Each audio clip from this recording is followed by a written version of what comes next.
Hello everyone, Quill18 here. This is my first attempt at a voiceover commentary, so please bear with me as I figure this all out. So what I'm going to do is just show you the very basics of how to play League of Legends, and this is an absolute intro video, and a lot of the strategies I'm going to discuss here are not going to be the ones that you're going to use to get to very, very high levels of play, but it will get you to learn the very basics. For example, you start the game with some money, 475 gold.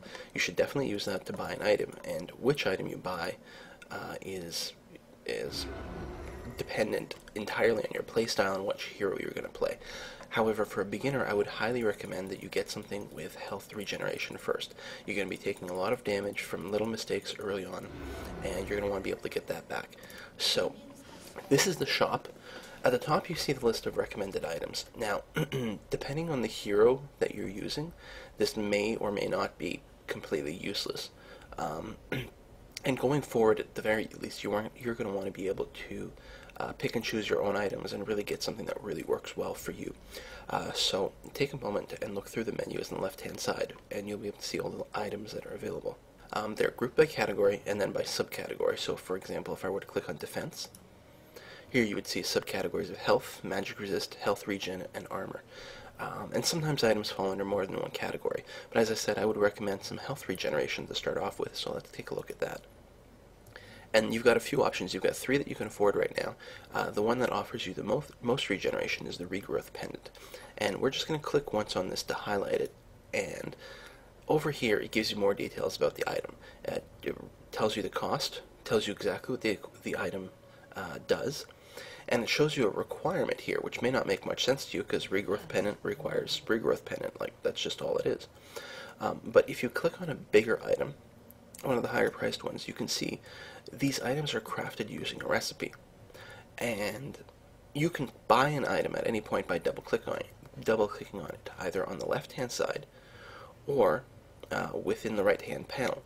So for example, I'm looking at Warmog's armor here, and if I wanted to build this, I could do it starting now by buying one of the items that makes it up. For example, I could buy this Regrowth Pendant. Now, Warmog's is a good item for tanks, not so much for Ashe, so we're not going to be doing that. But I will pick up the Regrowth Pendant because it gives you a lot of health regeneration and will just help compensate for a lot of little mistakes you might make. Also, at the top here, you can see the items that a Regrowth Pendant can be turned into. And the one on the left is the Philosopher's Stone. The Philosopher's Stone is probably one of the best items for new players to build because what it gives you is it gives you the health regeneration from the Regrowth Pendant, and then gives you mana regeneration from the Meki Pendant later when you get it. And then when you combine the two into the Philosopher's Stone, you get an item that gives you even more health regeneration, even more mana regeneration, plus gold every 10 seconds. And when you're a new player, you will have trouble making gold quickly. So it's really helpful to build the Philosopher's Stone as your first item. Of course, you can't buy it directly because the total cost of the item is just over 1100 gold, and you don't have that much when you start off. So just buy one of the components, and again, usually the recommendation for me will be Regrowth Pendant, especially when you're starting out. So we've got to buy that, and I'm going to close out of the shop. And of course, the game started at this point, and the bots are busy killing each other, but I'm going to run to the bottom lane. So the normal map, if you look in the bottom right corner, is divided into 3 major lanes. You've got the middle, which is usually a solo or a one-on-one lane, and then you've got the top and the bottom. And the top and bottom usually have 2 heroes from each side that go there.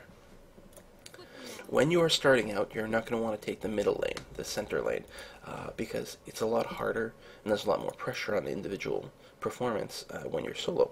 So if you go into one of the top or bottom lanes, you're going to have an ally with you, and hopefully you can cover each other.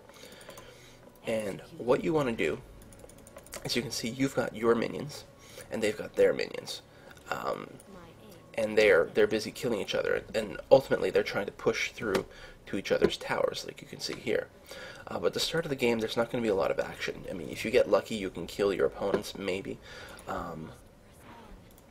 Wow, he was pretty low. I might have been able to kill him.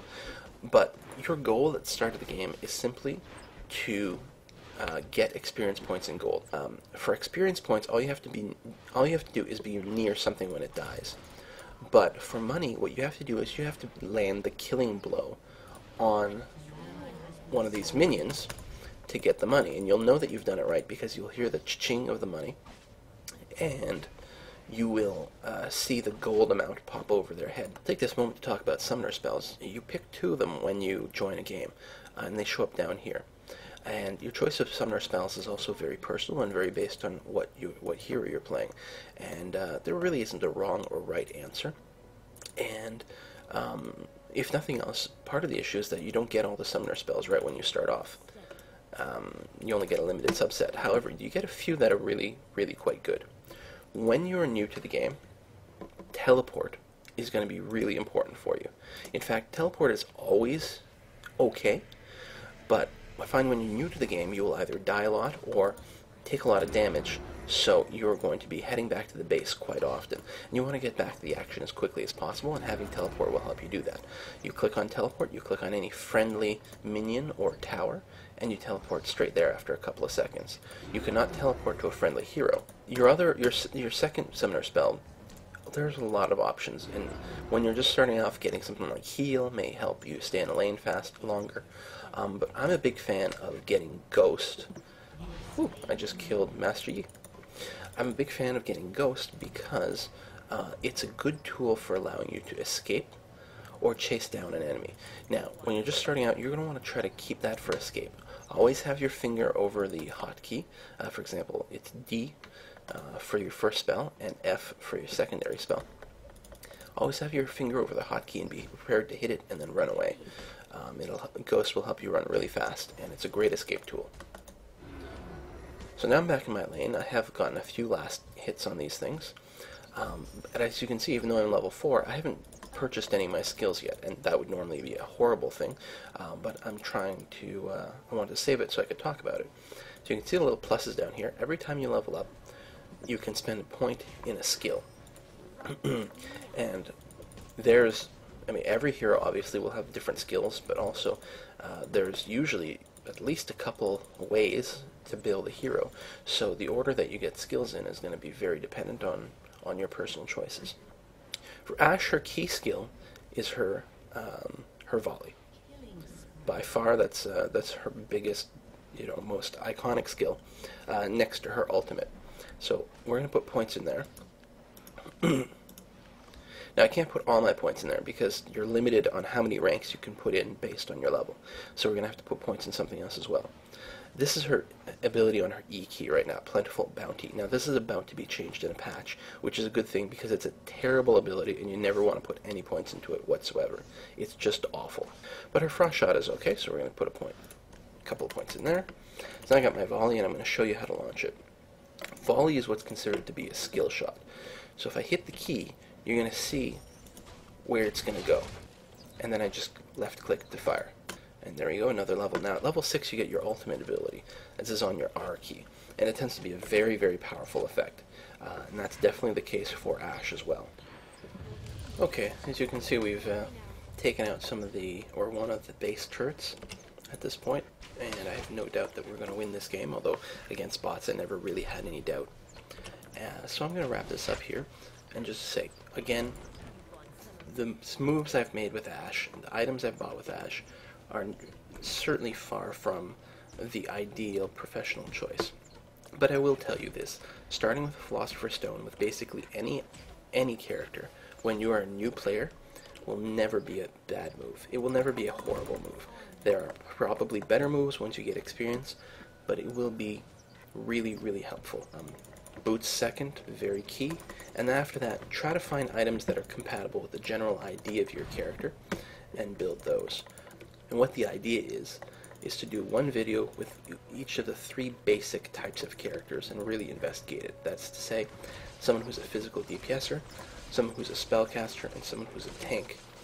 And we can look in what general items you may want for any one of those.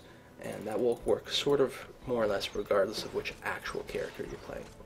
So until next time, I hope you enjoy League of Legends and stay tuned for more videos. Thank you.